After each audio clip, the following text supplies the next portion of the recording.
Hello and welcome to ज़रा हट के मुबश्शिर ज़ैदी और वसअतुल्लाह खान का सलाम कबूल कीजिए। इस्लामाबाद की सियासी सूरत हाल पुल बदल रही है, यानी पल पल। और मौलाना साहब के पहले आज़ादी मार्च की बात कर लेते हैं। परसों मौलाना साहब खासे गरजे बरसे, कल थोड़े धीमे पड़े और आज दोबारा से जब वो वहाँ आए तो सबका ये ख्याल था कि शायद वो आज़ादी मार्च को ख़त्म करने का ऐलान करें, मगर ऐसा नहीं हुआ। बल्कि उन्होंने जो वहाँ लोग बैठे हुए हैं उनको यकीन दिलाया कि ये जो अफवाहें हैं, शकूक व शुबहात हैं, उन पर कान ना धरें। और जो बाकी जमातें हैं अपोजिशन की, उन्होंने कहा कि वो भी उनके साथ हैं और उनके फ़ैसले का इंतज़ार करें। मौलाना साहब के बकौल वो उन्हें बैक कर रही हैं। मगर एक चीज़ बड़ी वाज़ेह हो गई है, वसत साहब के धरना जो है वो शायद अब नहीं होगा, आज़ादी मार्च तक महदूद रहेगा। क्योंकि धरने के लिए पीपल्स पार्टी और नून लीग ने तो साफ मना कर दिया है। और ये क्या धरना ही तो है? नहीं, ये तो आज़ादी मार्च है ना। और मार्च नहीं, जो धरना डी चौक तक जाने का जो उनका था ना मेन, वो तो जाहिर है कि वो तो परसों ही बात क्लियर हो गई थी। तो आज की अब बात जो है बहरहाल उन्होंने मौलाना साहब ने ये कहा कि जी ये जो हुकूमत है इसको जाना पड़ेगा और इससे कम पर बात नहीं होगी। साथ ही जो हुकूमत की एक मुज़ाकराती कमेटी है उसने भी आज मौलाना साहब से बात की, तो उस पर भी मौलाना साहब ने कहा कि जनाब वो आए थे, हुकूमत ने मुज़ाकराती कमेटी बनाकर भेजी कि वो बात करना चाहते हैं और उन्होंने शर्त लगाकर मुज़ाकरात की बात की। हुकूमत की मुज़ाकराती कमेटी का कहना है कि इमरान खान के इस्तीफ़े पर कोई बात नहीं होगी। साथ जो दूसरा है कि अगले इंतखाबात में फ़ौज की मदाखलत ना हो, उस पर भी कोई बात नहीं आज होगी। जो हुआ है और साथ ये कहा है कि बस आइन और जो कानून की पासदारी, उस पर हम जो है वो आपके साथ हैं। तो मौलाना साहब ज़ाहिर है उस पर थोड़े से चिरक गए और उन्होंने कहा कि जनाब आप शर्त लगा के बात करेंगे तो क्या बात होगी। लेकिन आज तो जो सरकारी कमेटी और रहबर कमेटी में मुज़ाकरात हुए हैं उसमें इमरान खान के इस्तीफ़े की बात की गई ना, की गई और उन्होंने कहा कि हम सुन लेते हैं। हम बालाई क़यादत को आज से पहले तो कम से कम वो सुनने को भी तैयार नहीं थे। और ये भी जलसे में खुले आम कह रहे थे। दूसरे ये कि ये मौलाना का ज़र्फ़ है कि वो ये कह रहे हैं कि पीपल्स पार्टी और मुस्लिम लीग नून वगैरह उनके साथ हैं। अच्छा, मौलाना के पास सिवाय ये कहने के कोई ऑप्शन है भी नहीं। वो भी नेट प्रैक्टिस जो है अपने ही गोल पोस्ट पे कर रहे हैं, बजाय इसके कि मौलाना के साथ मिलके मैच खेल लें कि जी हमारा इजलास होने वाला है, हम देखेंगे। और बिलावल साहब कह रहे हैं कि अगर कारकुनान ये कह दें कि जी धरना चाहिए तो फिर मैं ये बात ऊपर जो है कमेटी की क़यादत में, सेंट्रल वर्किंग कमेटी की क़यादत में रखूँगा। जैसे बहुत जमहूरी किस्म की पार्टियां हैं और उनके कायदीन जो हैं जब तक सेंट्रल वर्किंग कमेटी और मजलिस आमला के बगैर जो है एक कदम नहीं चल सकते। जब तक एक कारकुन आके कहेगा नहीं कि हाँ जी जनाब हम चाहते तो हैं धरने का हिस्सा बनना। अच्छा, मौलाना की ज़रूरत भी है और मौलाना वज़ादारी भी है कि वो ये पोर्ट्रे करते रहें कि अपोजिशन वगैरह उनके साथ है। अच्छा, मौलाना क्योंकि बहुत ज़ीरक किस्म के सियासतदान हैं, इसमें तो कोई दो राय नहीं है। इसीलिए मैं कह रहा हूँ कि कल जब धीमे पड़े तो लोग बाग ने मुझ समेत ये कहा कि लगता है कि मौलाना पिघल गए हैं और अब जो है ये धरना ये गया। मगर आज मौलाना जो है दोबारा से आए, उन्होंने यकीन दहानी कराई अपने कारकुनान को भी, ज़ाहिर है करानी थी उन्होंने। पर मौलाना की पॉलिटिक्स के हवाले से एक हमारे दोस्त हैं सहाफ़ी और तज्ज़ियाकार ज़ैगम खान, वो क्या कमाल लिख रहे हैं आजकल जो मैंने भी उनका एक आर्टिकल पढ़ा था कि मौलाना जो हैं उनसे आप पंगा ना लें, इसलिए कि वो इस वक्त डीजल पे नहीं हाई ऑक्टेन पे चल रहे हैं। कोई तो वो हमारे साथ मौजूद हैं इस्लामाबाद से, ज़ैगम खान हमारे दोस्त भी हैं, तो उन्हीं से पूछ लेते हैं कि ज़ैगम आपको अभी भी लगता है कि मौलाना हाई ऑक्टेन पे हैं? बिल्कुल, मौलाना हाई ऑक्टेन पे हैं जी, इसमें कोई शक ही नहीं है। अगर वो हाई ऑक्टेन पर ना होते तो आप इस शो में इस वक्त उन पर क्यों गुफ्तगू कर रहे होते? पूरा पाकिस्तान का मीडिया उन पर क्यों गुफ्तगू कर रहा होता? आप देखिए, आप कैपिटल में ज़रा आकर देखिए, ये कोई कंटेनरिस्तान बना हुआ है, बल्कि मुमलकत कंटेनरिस्तान का दारुल खिलाफा कंटेनर आबाद बना हुआ है, जहाँ आप हरकत नहीं कर सकते, इधर उधर नहीं जा सकते। तो पूरे एक पाकिस्तानी जो इमेजिनेशन है, जो आपकी सोचने की सलाहियत है, जो आपकी तवज्जो है, तो उस पर तो इस वक्त मौलाना का गलबा है। बिल्कुल, इससे ज़्यादा क्या हो सकता है? तो बिल्कुल मैं समझता हूँ हाई ऑक्टेन पर ही है। अच्छा, तो जो बाकी दोनों पार्टीज़ हैं जिनके वो जो फ्यूल में कचरा फंस रहा है, तो आपको क्या लगता है कि वो जो है وہ مولانا کے ساتھ کہاں کھڑی ہیں اس وقت؟ دیکھیں وہ بالکل مولانا کے ساتھ ہیں، جس طرح پاکستان کے تمام تاجر مولانا کے ساتھ ہیں، اور آپ دیکھیں تاجروں نے مولانا کو دکھا کر ان کو جو کچھ چاہیے تھا وہ لے لیا انہوں نے، اور وہ جا بھی چکے ہیں۔ حالانکہ اس وقت زیادہ بڑا مسئلہ یہ تھا کہ پاکستان میں جو ٹیکسیشن کا بحران ہے، اور تاجروں کے پاس آپ کی ایک 5واں حصہ ہے آپ کی جی ڈی پی کا، قومی پیداوار کا 18% ان کے پاس جی ڈی پی ہے، اور پھر بھی وہ رعایتیں لے کر بھاگ گئے۔ ایک تو یہ لگتا ہے کہ یہ پارٹیز ظاہر ہے اس وقت ان کی اپنی مجبوریاں ہیں، اپنی مصلحتیں ہیں۔ پیپلز پارٹی جو ہے وہ سندھ کی حکومت کو کسی طرح پہ کمپرومائز نہیں کرنا چاہتی، مسلم لیگ نواز کے اپنے مسئلے ہیں، دونوں کچھ مصالحت چاہتے ہیں، لیکن مولانا بھی ان کو چاہیے، مولانا کو دکھا کر وہ ڈرانا بھی چاہتے ہیں، اور مولانا کو چھوڑنا بھی نہیں چاہتے۔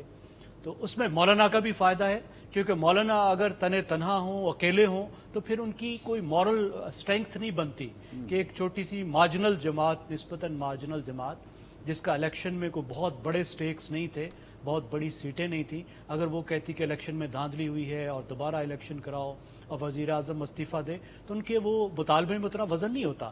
لیکن کیونکہ اب وہ جو مطالبہ کر رہے ہیں وہ تمام اپوزیشن کے بہاف پہ کر رہے ہیں، تو ان کو وہ مورل اسٹرینگتھ ملی ہے۔ اور آپ نے دیکھا ہے بندوں کی کوئی مولانا کو ضرورت نہیں پڑی، ان کو کمی نہیں پڑی کہ اگر پیپلز پارٹی اور مسلم لیگ نواز نے بندے نہیں بھیجے تو پھر بھی انہوں نے ان 2013 سے جتنے دھرنے ہوئے ہیں ان سے زیادہ کئی گنا زیادہ بڑا دھرنا کر لیا، اور وہ لے کر بیٹھے ہوئے اپنے کارکنان کو۔ پہلا خنجر مولانا نے بڑی کامیابی کے ساتھ حکومت کو گھونپا ہے۔ تو اپوزیشن کی کوشش یہ ہوگی، اور خاص طور پہ مولانا کی، کہ مسلسل حکومت کو دباؤ میں رکھا جائے، ان پہ زخم لگائے جائیں۔ اب وہ جس وقت جاتی ہے یہ اس کے نصیب کی بات ہے، لیکن جب تک رہے تو وہ مصیبت میں رہے، کیونکہ مولانا کا ایک مقصد یہ ہے کہ عمران خان سے وہ اپنی توہین کا بدلہ لیں، اور عمران خان کو، جیسے کچھ جرنلسٹ کہتے ہیں کہ مولانا نے ان کو کہا کہ میں عمران خان کو رلاؤں گا، اور دوسرا ان کا مقصد یہ ہے کہ ان کی جو کھوئی ہوئی جوانی ہے، جو ان کی سیاست میں مقام ختم ہوا تھا، اس کو وہ واپس لائیں۔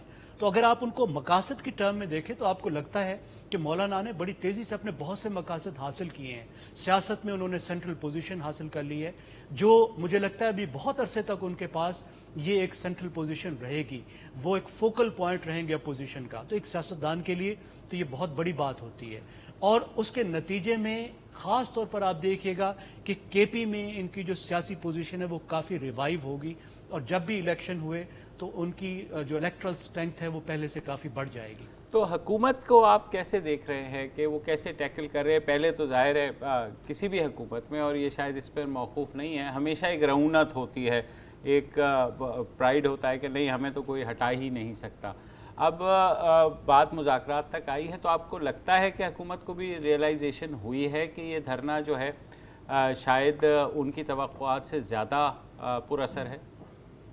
دیکھیں حکومت کا مسئلہ یہ ہے کہ یہ حکومت، جیسے ہم سب دوست کہتے رہتے ہیں کہ یہ حکومت ابھی تک اپنے کنٹینر پر سوار ہے اور اپوزیشن کے موڈ میں ہے۔ ایک مسئلہ اس حکومت کا یہ ہے کہ اپنے ہی ایک نیریٹو کی غلام ہے، ایک ایسا نیریٹو جس کا وقت اب گزر چکا ہے، اور ایک کنفرنٹیشن کے موڈ میں یہ مسلسل رہتی ہے، اور اس کے پاس سکلز نہیں ہیں جو آپ کے پاس پیس بلڈنگ کے سکلز ہوتے ہیں، ریکنسیلیشن کے سکل ہوتے ہیں، گفتگو کے سکل ہوتے ہیں، منانے کے سکل ہوتے ہیں۔ آپ نے دیکھا کہ اس حکومت نے گزشتہ سال سے تو کافی زیادہ ہو گیا، پارلیمنٹ میں بھی ایک ورکنگ ریلیشن شپ بھی اپوزیشن سے قائم نہیں کی، جو پارلیمنٹ کو چلانے کے لیے، قانون سازی کے لیے انتہائی ناگزیر ہوتی ہے۔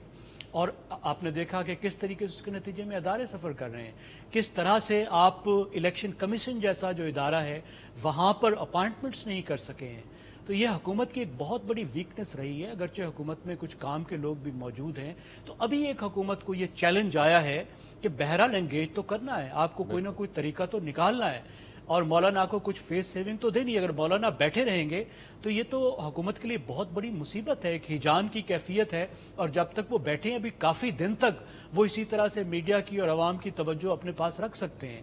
تو حکومت کا تو فائدہ اس میں کسی نہ کسی طریقے سے وہ جائیں، لیکن حکومت کی سکلز کی، کیپیسٹی کے، ایٹیٹیوڈ کے کافی مسئلے ہیں، اور یہ حکومت کے لیے ایک چیلنج بن کر آیا ہے، کیونکہ حکومت سمجھ رہی تھی کہ وہ لوگ، جیسے شیخ رشید کہہ رہے تھے، تو وہ لوگ جن کو بات کرنے کا فن آتا ہے، جن کی باتیں مولانا سمجھتے ہیں، وہ ان کو منا لیں گے، ان کو روک دیں گے، ان کو نہیں آنے دیں گے۔ تو तो अभी तो हम देख रहे हैं कि कुछ दिनों से शेख रशीद साहब भी खामोश हो गए हैं। सही बात है। अच्छा ज़ैगम, हमें एक वक्फा लेना है और वक्फे के बाद वापस आते हैं।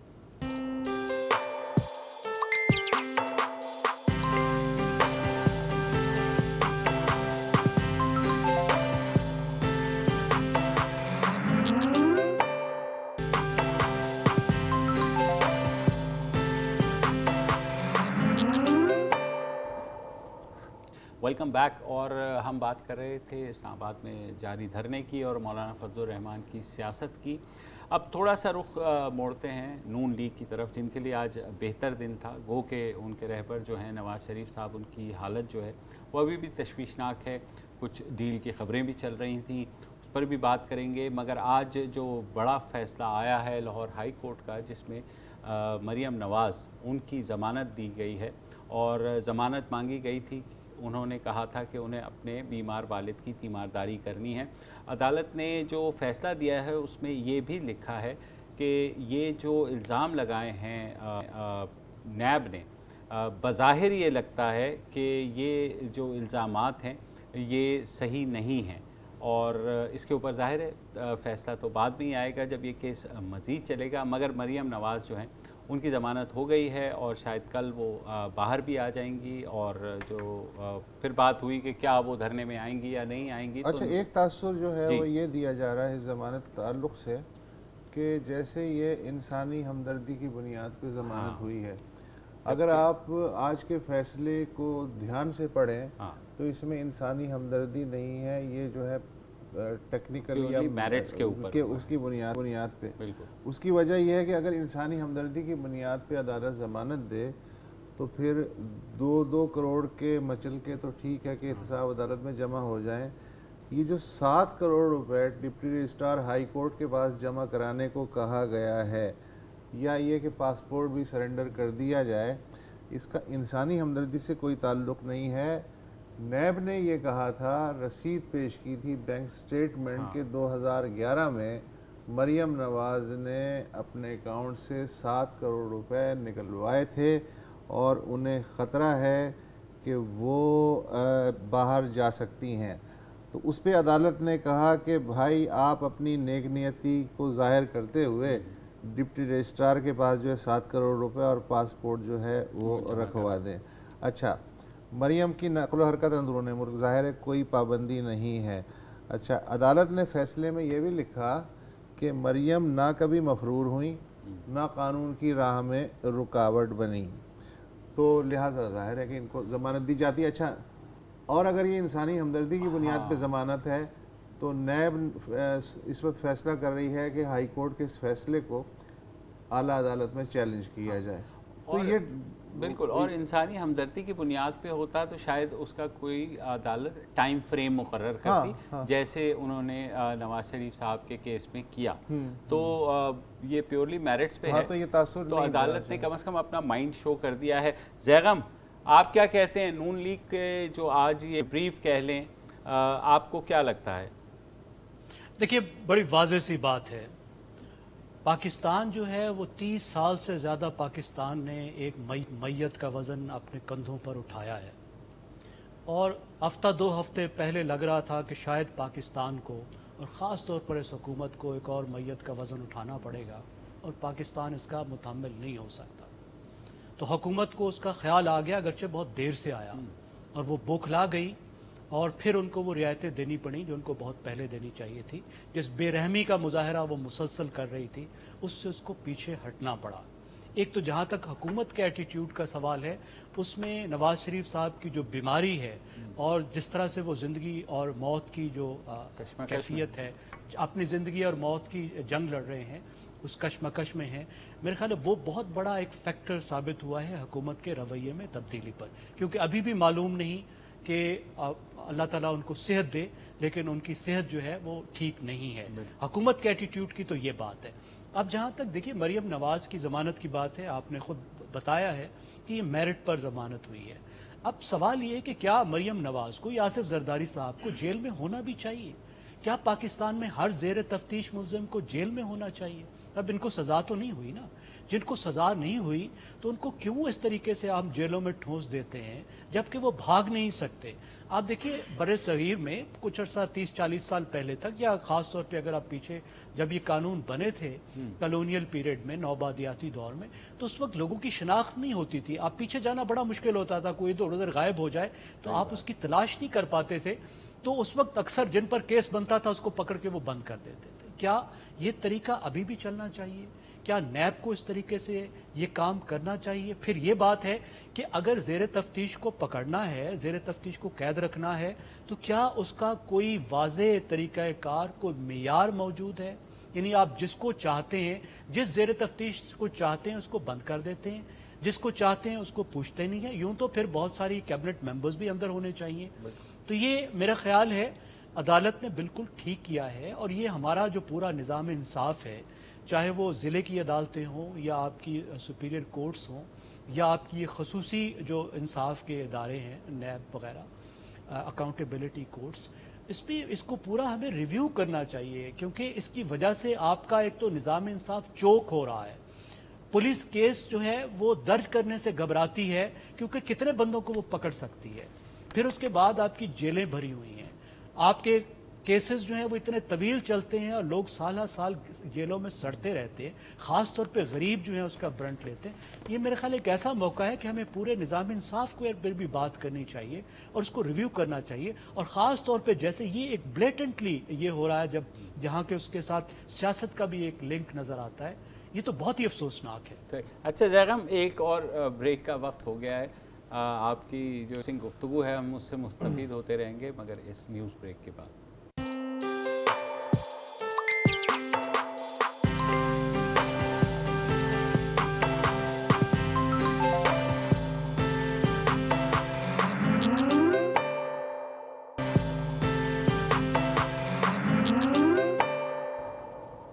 Welcome back. हमारे साथ तजियाकार और सरकर्दा सहाफ़ी ज़ैगम ख़ान मौजूद हैं। ज़ैगम, शबाश मौलाना फजलुर रहमान कुछ भी ज़ाहिर है कि वज़ादार आदमी वो कह रहे हैं हाँ हम सब मुत्तहिद हैं, ज़िंदा हैं, हम ज़िंदा हैं, पाकिस्तान एक है, जो भी है उनका एक बज़ाहिर पब्लिक स्टैंस। लेकिन अगर अंदर से कुरेदे, जैसे हाफिज़ हुसैन अहमद हैं, नायब अमीर JUIF के, उन्होंने कल कहा कि शहबाज शरीफ को बिरादर यूसुफ नहीं बनना चाहिए था, 2 कश्तियों वाला कभी पार नहीं लगता। महमूद खान अचकज़ई ने तो कंटेनर के ऊपर कहा कि हम नवाज़ शरीफ और मरियम वाली मुस्लिम लीग को मानते हैं। अब हो गई है मरियम की ज़मानत। बज़ाहिर ज़ाहिर है कि उनका पहला फ़र्ज़ यही है कि वालिद के साथ रहें, मुसलसल और तीमारदारी करें, लेकिन अगर टाइम मिलता है और वो इस्लामाबाद जाती हैं या अपने तौर पे कोई पॉलिटिकल एक्टिविटी करती हैं, तो फिर शहबाज शरीफ का क्या है? देखिए, इस वक्त तो शहबाज शरीफ साहब का और उनकी सोच का गलबा लग रहा है आपको पाकिस्तान मुस्लिम लीग नवाज़ में। पिछले दिनों में आपने जो देखा, और इवन आप शहबाज शरीफ साहब ने जब आके मौलाना फजलुर रहमान के जलसे में भी तकरीर की, तो आपने देखा कि किस तरह उन्होंने एक मोहतात अंदाज में तकरीर की।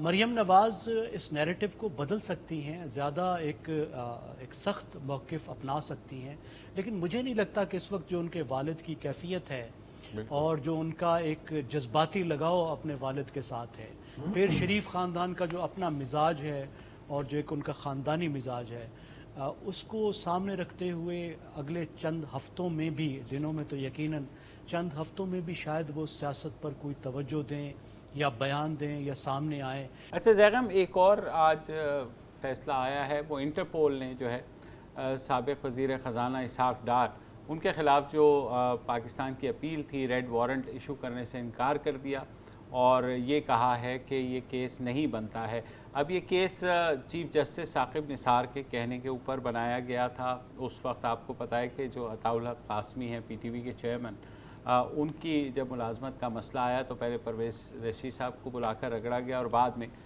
इसहाक़ डार के ख़िलाफ़ भी पाकिस्तान की सबसे बड़ी अदालत ने कहा कि इनको जो है बुलाया जाए, वो पेश नहीं हुए।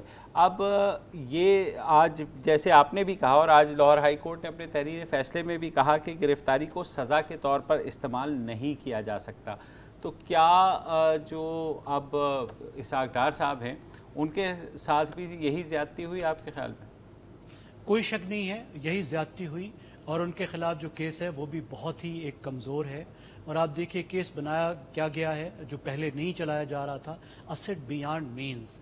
आप एक सादा सा आप एक ये चीज़ हकीकत देख लें कि पाकिस्तान में टैक्स जमा होता है 4000 अरब रुपए, 10,000 अरब रुपया होना चाहिए। अब इसका क्या मतलब है कि वो 6000 अरब रुपया टैक्स जो देना चाहिए लोगों को और नहीं दे रहे, अब उससे जो उनका असल ज़र है वो तमाम काला धन है। यानी 6000 अरब रुपए अगर टैक्स बनता है तो आप अंदाज़ा लगा लें कि वो असल रकम कितनी खरबों रुपए है जिस पर टैक्स अदा नहीं हुआ और वो काला धन है। तो अगर आप उन लोगों को पकड़े और उनसे पूछें कि ये जो आपके पास सरमाया है ये कहाँ से आया है, इसका हिसाब क्या है, आपने टैक्स दिया या नहीं दिया, तो वो उसका हिसाब नहीं दे सकते। पाकिस्तान में जो पाकिस्तान की अशराफिया है, जो बिज़नेस पीपल हैं, जो सियासतदान हैं, वो हुकूमत में हैं या अपोजिशन में हैं, आप किसी को भी पकड़ कर उनको ये कहें कि ये साबित करो अपनी आमदनी को, तो ये बहुत मुश्किल होगा। ये जो मियार कायम हुआ है, फिर उस मियार का तमाम तर वज़न जो है वो अपोजिशन पर डाला गया, ये नामुनासिब है। लेकिन जो इसहाक डार के बारे में ये रिमार्क्स हैं इंटरपोल के, ये तो पाकिस्तान के एक निज़ाम इंसाफ की और पाकिस्तान की अदलिया की एक और सुबकी है। इससे पहले भी आप देखिए कि कुछ बड़े बड़े फैसले पाकिस्तान की आला अदलिया ने किए हैं जिस वक्त पाकिस्तान के गले पड़ चुके हैं, जो पाकिस्तान की मईशत को तबाह कर सकते हैं, इतने बड़े बड़े जुर्माने लग चुके हैं। और फिर उनकी वजह से जो बैनुल अक़वामी इन्वेस्टर है, जो सरमायादार है, उसका पाकिस्तान के निज़ाम इंसाफ में एतमाद ख़त्म हो रहा है। और देखिए इन्वेस्टमेंट में और कारोबारी सूरत हाल में किसी मुल्क का निज़ाम इंसाफ एक कलीदी किरदार अदा करता है, क्योंकि जो कंट्रैक्ट होते हैं, एक बिजनेस के कंट्रैक्ट होते हैं, बहरहाल उनको अदालतों में ही जाके आप जाके उन पे उनकी लड़ाई करते हैं या डिफेंड करते हैं। और अगर निज़ाम इंसाफ पे एतबार ना हो तो कोई इन्वेस्टर नहीं आता। तो इंटरपोल ने ना सिर्फ ये कि मुस्तरद किया है, बल्कि उन्होंने जो इसके बारे में जो जवाब दिया है वो बड़ा सख्त है। और उन्होंने तमाम मुल्कों में अपने दफातर को कहा है कि यह आप इंश्योर करें कि इसहाक डार साहब का नाम आपकी किसी लिस्ट पर ना हो। और उन्होंने कहा है कि आपके सबूत जो हैं, जो आपने जो कागजात दिए हैं वो बिल्कुल नाकाफ़ी हैं और उनमें कोई वज़न नहीं है। तो ये पाकिस्तान के निज़ाम इंसाफ के लिए, ख़ास तौर पर नैब के लिए एक बहुत बड़ी सुबकी है। और उन्हें सोचना चाहिए कि इससे पाकिस्तान के अंदर भी पाकिस्तान का जो रूल ऑफ लॉ है, जो निज़ाम इंसाफ है, उसका क्या इमेज बन रहा है और बैनुल अक़वामी तौर पर हमारे निज़ाम इंसाफ का क्या इमेज बन रहा है। बहुत शुक्रिया जयराम खान, आपने खासी तफसील से रोशनी डाली और बहुत ज़बरदस्त रोशनी डाली। आपसे आगे भी बात होती रहेगी। फ़िलहाल एक वक्फा लेते हैं और वक्फे के बाद एक और स्टोरी है, उस पर बात करते हैं।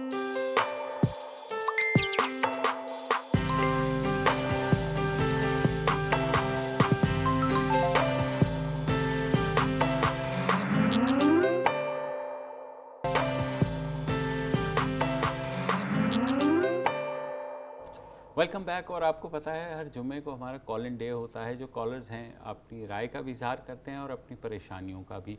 ऐसे ही एक साहब जुम्मे को हमारे कॉल इन डे में शामिल हुए, इंजीनियर हैं पेशे के लिहाज से, एजाज साहब उनका नाम है। सुनिए उन्होंने क्या कहा था। पाकिस्तान इंजीनियरिंग काउंसिल की ब्रांच ऑफिस है कराची में। सही है सर? ठीक। सूबे का एक कैपिटल है हमारा कराची।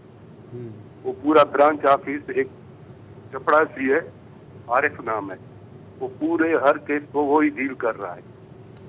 वो जो जिस काम से भी जाओ तो बस पैसों के रिश्वत के अलावा कोई काम हमारा नहीं होता है। तो ये ऑफिस कहाँ है? ये कलेक्शन में है, ब्लॉक 5 में सर। आप इंजीनियर हैं? जी, मैं खुद इंजीनियर हूँ। हमारी बायोमेट्रिक होती है, उसके लिए भी ये 3500 रुपए लेते हैं। रिन्यूअल के लिए जाते हैं, उसके लिए भी 3000 रुपए लेते हैं, जो गवर्नमेंट के अकाउंट में नहीं जाते, ये हमारे से कैश लेते हैं। और सारे ऑफिस का जो बॉस बना हुआ है, एक चपड़ासी रखा हुआ है, वही सारा कुछ इंजीनियर हम जाते हैं, वो एक बंदा चपड़ासी डील करता है।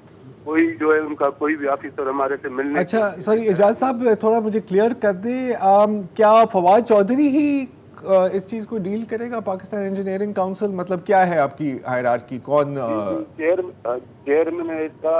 जावेद सलीम, पाकिस्तान इंजीनियरिंग काउंसिल का। जैसे बहुत से सरकारी इदारों में होता है, मगर यहाँ पर खासी प्रॉब्लम्स थी। शुक्रगुजार हैं हम chairman engineering council Javed Qureshi साहब के कि उन्होंने इस कॉल के बाद प्रॉम्प्ट एक्शन लिया और उन लोगों के ख़िलाफ़ ना सिर्फ इंक्वायरी की बल्कि उनको पिनलाइज करने के प्रोसेस का भी आगाज़ किया है। हमारे साथ मौजूद हैं पाकिस्तान इंजीनियरिंग काउंसिल के चेयरमैन हैं जावेद कुरैशी साहब। अस्सलाम वालेकुम सर। वालेकुम अस्सलाम। जी सर, आपके नॉलेज में जब ये कंप्लेंट आई तो आपने क्या एक्शन लिया? देखें, डॉन एक बड़ा एक मौतबर चैनल है और बड़ी इसकी खबर जो होती है वो आप खुद भी तहकीक करते हैं। तो जैसे ही आपने ये खबर दी तो मैंने फ़ौरन इसके ऊपर जो 3 एक्शंस लिए हैं। सबसे पहला एक्शन तो मेरा ये था कि जनरल पब्लिक को रिलीफ मिलनी चाहिए और उस रिलीफ के लिए मैंने कंप्लेंट तो चपरासी की थी, लेकिन जो उसका हेड था वहाँ पे वसी अल्लाह, उसको फौरी तौर पे वहाँ से हेड ऑफिस इस्लामाबाद का ट्रांसफ़र कर दी उसकी। ये फर्स्ट एक्शन था ताकि वो इंक्वायरी पे असरअंदाज ना हो सके। दूसरा एक्शन ये किया कि एनडी यूनिवर्सिटी के जो वाइस चांसलर हैं वो भी इंजीनियर हैं और हमने उनकी जो है सरबराही में एक कमेटी बना दी है और 3 मेंबर्स की कमेटी है, वो इसको प्रोब करेगी। ये इशू छोटा सा उठा है लेकिन हमें इसको पूरी तह तक जाना चाहिए कि अगर ये इतनी बड़ी धड़ल्ले से ये काम हो रहा था तो इसमें कौन कौन से इन्वॉल्व है। चपरासी अकेला इन्वॉल्व नहीं हो सकता इसके अंदर। सही बात। फिर तीसरा काम ये किया कि वो जो कमेटी जो सारे केसेस को पास कर रही थी उसको फौरी तौर पे सारी कमेटी को डिसॉल्व कर दिया।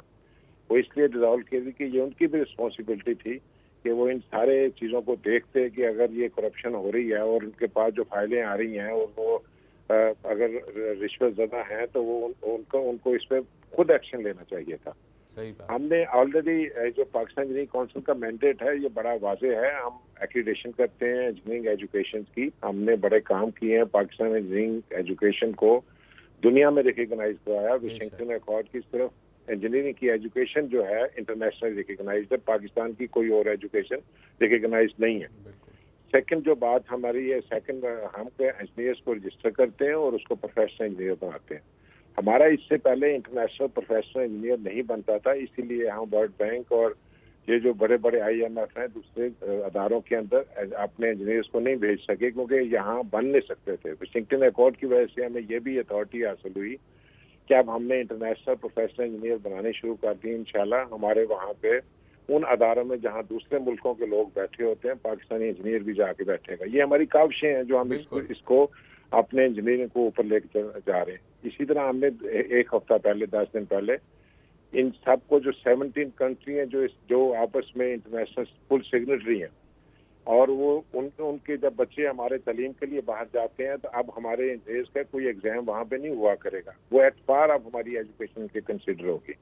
प्रेसिडेंट साहब को हमने बुलाया हुआ था और ये 17 कंट्री के जो इंजीनियरिंग काउंसिल के हेड थे उनको बुलाया था एक सॉफ्ट इमेज देने के लिए कि पाकिस्तान वो मुल्क है जहाँ पे कोई दहशतगर्दी नहीं है। एक आप आगे देखें इस मुल्क को और फिर हमारी एजुकेशन को भी देखें, ताकि वो पहले तो उन्होंने सिर्फ जाके एक टीम भेजी थी जिसने हमारी एजुकेशन को रिकग्नाइज किया, लेकिन अब जो वो खुद आए हैं, जब उन्होंने अपनी आंखों से आके हमारी यूनिवर्सिटियों की एजुकेशन के सिस्टम देखा है, इनकी लैब्स देखी हैं, उनके फैकल्टी मेंबर से मिले हैं, स्टूडेंट से मिले हैं, एग्जामिनेशन का तरीका देखा है, दे अप्रिशिएटेड ऑल टू अस। ये हमारी 2 रोज कॉन्फ्रेंस रही है। आई एम श्योर सर इसलिए ये खबर जो थी ये बड़ी हमारे लिए बड़ी चैलेंजिंग थी कि हमने इसके अलावा जो रिफॉर्म की, ये जो बायोमेट्रिक की इन्होंने बात की है ना, ये मेरे आने से पहले बायोमेट्रिक नहीं होती थी। ये जो भी आता था उसकी फाइल रख ली जाती थी। सही। और हमने इसको बायोमेट्रिक का निज़ाम लेके आए ताकि इंजीनियर को पता हो कि वो इस फाइल के साथ अटैच है। सेकंड जो मैं समझता हूँ कि हमने जो रिफॉर्म की थी इसके अंदर कि अब हमारा ये सिस्टम ऑनलाइन है, ऑनलाइन भी आप ये सारा काम कर सकते हैं, मैनुअली आने की जरूरत नहीं है। लेकिन क्योंकि डॉन एक चैनल के जरिए ये खबर आई थी तो ये बड़ी पिंचिंग न्यूज थी मेरे लिए कि अगर इसका डेटरेंट हमने इम्पैक्ट ना छोड़ा तो ये खबर और ज्यादा खराबी करेगी। बहुत शुक्रिया जावेद सर। मेरी खबर अब ये नहीं। जी बहुत शुक्रिया sir, thank you so much for explaining. और बहुत कम ऐसा होता है कि अगर सरकारी इदारे में कोई या ऐसी काउंसिल्स में कोई खबर आए तो इतना प्रॉम्प्ट एक्शन हो, तो we thank you for this. और मेरे ख्याल में आज के लिए इतना ही, कल दोबारा हाजिर होंगे। इजाज़त दीजिए, खुदा हाफिज़। अस्सलाम वालेकुम। अगर आपको हमारे शो पसंद आया है तो प्लीज़ हमारे यूट्यूब चैनल को सब्सक्राइब करें, और अगर मुनासिब समझे तो इस वीडियो को लाइक भी कर लें, तो कोई हर्ज नहीं है, और शेयर भी कर लें और कमेंट भी कर दें जी। वरना वो सब ऐसे ही लिखते और रहेंगे। ये जो दोनों कह रहे हैं ये कर लें जी प्लीज़, नहीं तो हमें भी घर जाना है, मैं आपके कंप्यूटर में नहीं रहना 24 घंटे। सही बात है।